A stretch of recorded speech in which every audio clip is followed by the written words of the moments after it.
144p. There's a video that started everything. 18 seconds. A guy at a zoo. Uploaded in 2005. That video, the very first clip ever posted to YouTube, existed only in 144p. And people watched it anyway, because it was the only option there was.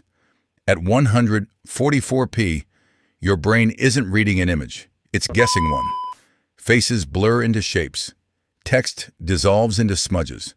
144p carries just 256 by 144 pixels, around 37,000 total.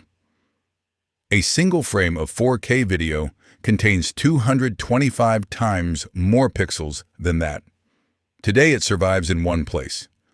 When your internet is fighting for its life, and the video has to keep moving. You're not watching 144p because it's 2006. You're watching it because your router is having a bad day. But one step up, that already looks different. 240p.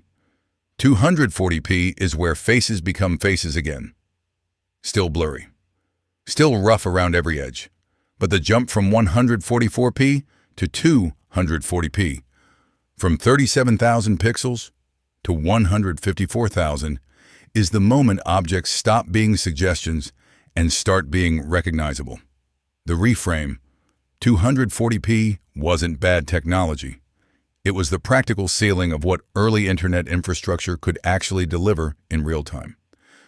YouTube launched in 2005 with 240p as its standard, not because the engineers couldn't dream higher, but because the average home connection couldn't stream anything better without buffering every 10 seconds. 240p wasn't a limitation of vision, it was a limitation of pipes. Today, it's a fallback. The second rung when your connection is struggling but not completely gone. And it makes the next step feel like a different era. 360p? 360p was briefly considered premium. The Nokia N8 shot in it. Early iPod video players displayed it. Older CCTV cameras recorded in it. For a window of time, 360p appeared on devices that cost real money. At 640 by 360 pixels, 360p is the first resolution where smaller objects become legible. Large text is readable. Logos are recognizable. Faces have actual expressions rather than blurred approximations. Honest limit? Zoom into anything, fine print, fast motion, and the pixelation comes back fast. The improvement over 240p is real. But the gap between 360p and what came next is bigger. 360p marks the end of the era where resolution was dictated entirely by what the internet could move. After this, the constraint shifts from bandwidth to screen technology. 480p, there was a moment when this felt like the future. Not ancient history, just a moment when a DVD looked genuinely impressive, when 480p text was readable across the room, and that felt like progress worth paying for.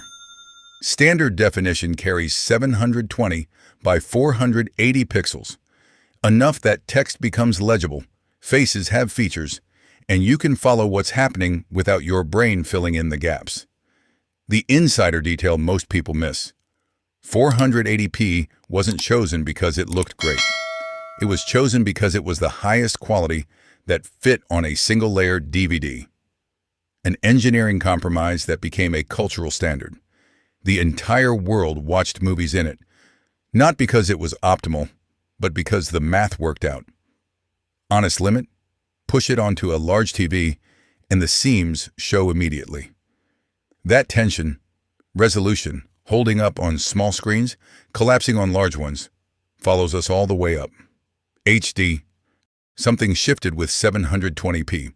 Not a gradual improvement, a shift. The first time most people saw genuine HD, they didn't have a technical reaction. They had an emotional one. It looked real. Not just clearer, real.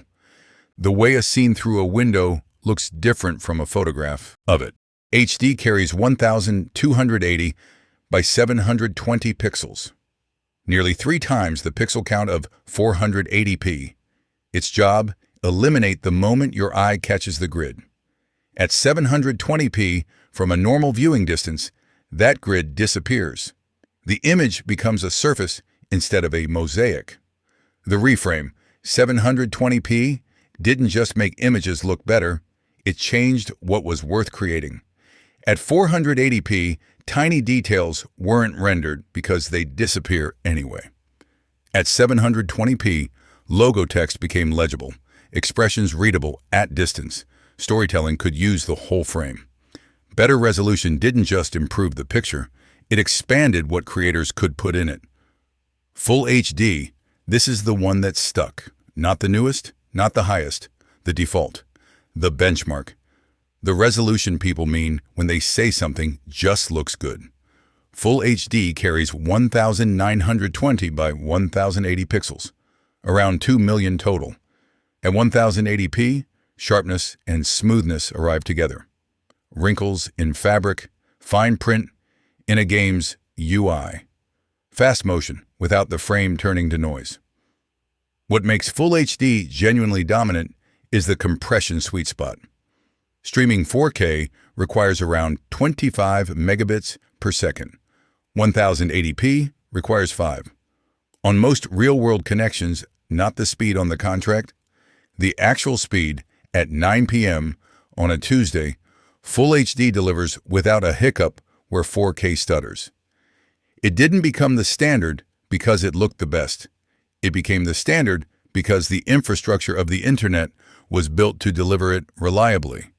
Honest limit. At close distance, 1080p carries a slight softness on large screens. Not ruinous, but present. The step after this is a different world. 4K. 4K changes the geometry of how you watch. Not just the quality, the geometry. Ultra HD carries 3840 by 2160 pixels, 4 times the pixel count of Full HD. That density lets you sit further from a large screen and still see the image with full clarity. At 1080p on a 65-inch TV, softness appears around 2.5 meters. At 4K, you can move back further and the image holds, which is why 4K found its home in living rooms. Density translates into flexibility across a large space. Most 4K TVs also include HDR. Dark scenes stay detailed instead of collapsing to black. Bright areas stay vivid without washing out the frame. More cinematic than resolution alone accounts for. Honest limit, 4K demands real sustained bandwidth, and not all content is native 4K. A 1080p source scaled up to a 4K panel isn't a 4K experience. It's the same information stretched across more pixels. 8K? 8K has the best specs on this list. Also, the weakest argument for existing right now. Ultra HD 8K carries 7680 by 4320 pixels, 33 million total, 16 times Full HD, 4 times 4K. At that density, on a large enough screen, the pixel grid disappears entirely. The image reads as continuous. No softness, no pixelation, just information. The honest limit. Almost no native 8K content exists.